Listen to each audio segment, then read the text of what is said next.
اللهم صل وسلم وبارك على سيدنا محمد وعلى آله وصحبه وسلم.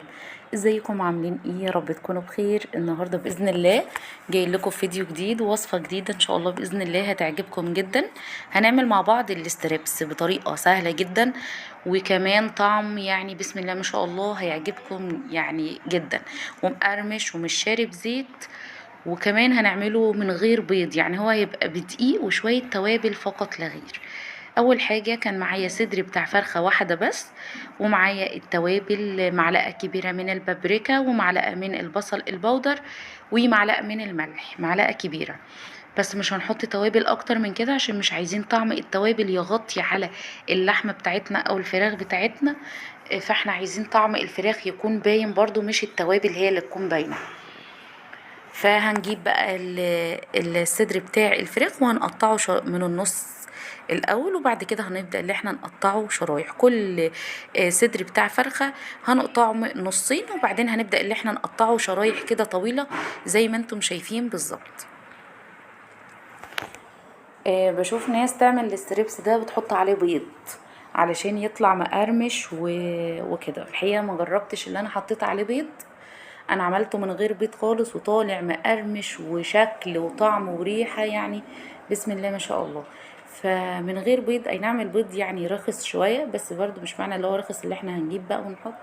فمن غير بيض برضو هوت، وهنعمله طعمه جميل وشكله برضو هيبقى جميل جدا وكل حاجة يعني تبقى حلوة ان شاء الله باذن الله. لو جربتوها يعجبكم جدا، وربنا يحسن ما بين ايدينا وايديكم يا رب العالمين.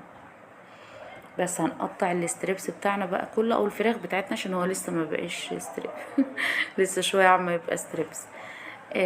وبعدين بعد ما نقطعها كويس بقى هنحط التوابل عليه. طبعا احنا نكون غاسلين الفراخ كويس جدا. هننزل بقى بيه بعد ما قطعنا الفراخ، بس اهم حاجه ان انت تغسلي ايديكي بالصابون كويس قبل ما تمسكي الحاجه التانية، لان ديت لحمه سواء فراخ او لحمه او اي حاجه لازم تغسلي ايديكي بعد ما تمسكيها. وبعدين هنحط التوابل بتاعتنا على الفراخ وهنقلبها كويس، وبعد كده يبقى خلاص. هنجيب بقى كوبايتين من الدقيق، كوبايات اللي هي العادية المج، كوبايتين من الدقيق عليهم نص كوباية من النشا، وهنحط معلقة كبيرة من الكركم ومعلقة من البابريكا ومعلقة من البصل البودر، والملح كنت حطاه مع الدقيق.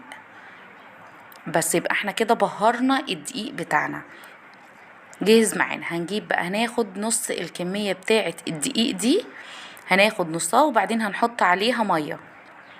بس اهم حاجة اللي انت تكوني مقلبة الدقيق كويس علشان يبقى كل التوابل متوزعة على الدقيق كله، ما يكونش في حتة فيها توابل وحتة ما فيهاش. هناخد نص المقدار كده يعني بالنظر، هناخد نصه.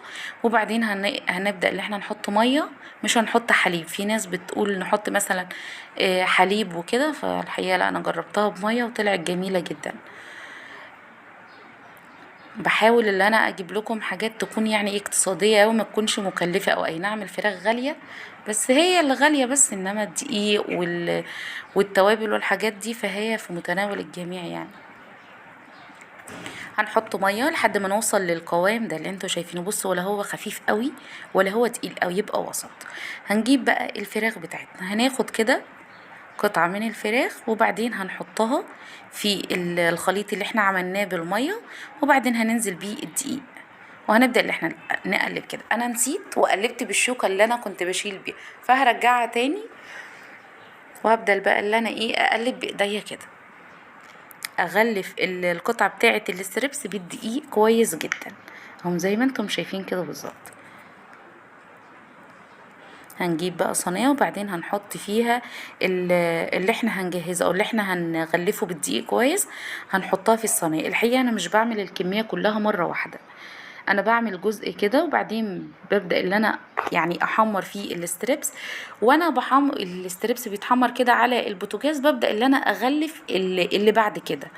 مش بحب اللي انا اعمل حاجة واركنها واعمل يعني كلها مع بعضها كده، لا، شوية شوية. ممكن ناخد قطعة قطعة كده من الستريبس وممكن نحطها كلها في قلب الخليط ده. يعني بعد ما نجهز الخليط بتاع اللي هو فيه المية ده، نمسك الفراخ بتاعتنا كلها نحطها في قلب الخليط ده. وبعدين نبدأ اللي احنا ايه نشيل واحدة واحدة، بدل ما نفضل ايه نحط واحدة واحدة كده. فممكن ننزل بيه كله على الفراخ، ننزل بيها كلها على الخليط اللي احنا عاملينه بالمية. هوريكم دلوقتي. انا صراحة مش هعمل واحدة واحدة كده، زهقت يعني. انا من النوع اللي انا ايه ما عنديش طولة بال اللي انا افضل ايه كده. فهنحطهم كلهم مرة واحدة اهو زي ما انتم شايفين كده، وهقلبهم كويس جدا في قلب الخليط ده، وبعدين ابدأ اشيل بقى. صلوا على سيدنا محمد عليه افضل الصلاة والسلام. اللهم صل وسلم وبارك على سيدنا محمد. بس كده هنبدأ بقى اللي احنا نشيل ايه واحدة واحدة كده، واغلفها بالدقيق. ممكن تحطي الدقيق دوت في قلب، لو انتي مثلا مش عايزة ايديكي تتدهول وكده، هتحطي الدقيق دوت في قلب كيس بتاع تلاجة. وبعدين هتبدأي اللي انت تحطي قطعة الاستريبس في قلب الكيس ده، وهتقفلي الكيس وتفضلي ايه تهزي فيه كده لحد ما القطعة تتغلف كلها بالدقيق. جبنا بقى هنا علشان هنقلي الاستريبس بتاعنا. طبعا الزيت مش لازما يكون كتير قوي يعني غزير او لا، احنا عايزينه يكون عادي. طبعا يكون ساخن. هننزل بيه الاستريبس يعني هرصه كويس في قلب الصينيه، ومش هقلبه خالص الا لما يتحمر من تحت. لما احس اللي هو خلاص كده اتحمر من تحت وخد اللون المظبوط، هبدا اللي انا اقلب فيه. هو مش بياخد وقت على البوتاجاز يعني في التسويه خالص، يعني على طول كده هتلاقيه جهز معاكي. شايفين لونه بقى، لونه من البابريكا والكركم، لونه تحفة.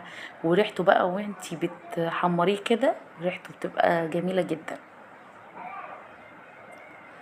بس هنبدأ. في ناس ممكن تطلع على مناديل بتاعت مطبخ، في ناس ممكن تطلع على مصفى علشان الستريبس ما يبقاش طري. الحقيقة لو انا طلعته على مناديل مطبخ فهو هيبقى طري، انما الاستريبس عايزه تطلعيه لا اما على مصفى لا اما تطلعيه كده وتفرشيه، ما يبقاش فوق بعضه علشان يبقى كله مقرمش معاكي. لو انت عايزاه طري مش عايزاه يبقى مقرمش فهتحطيه فوق بعضه عادي. ده كانت الرصه التانية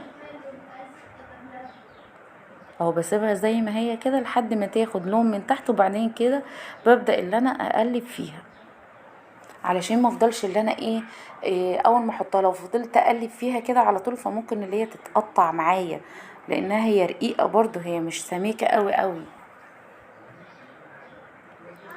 بس هوريلكوا بعد ما نخلص الكميه دي كلها.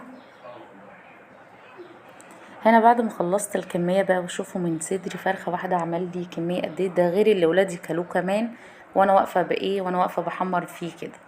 شايفين من جوه بقى بجد طعم، والغلاف من بره كده بصوا مقرمش ونفس شايفين الشكل.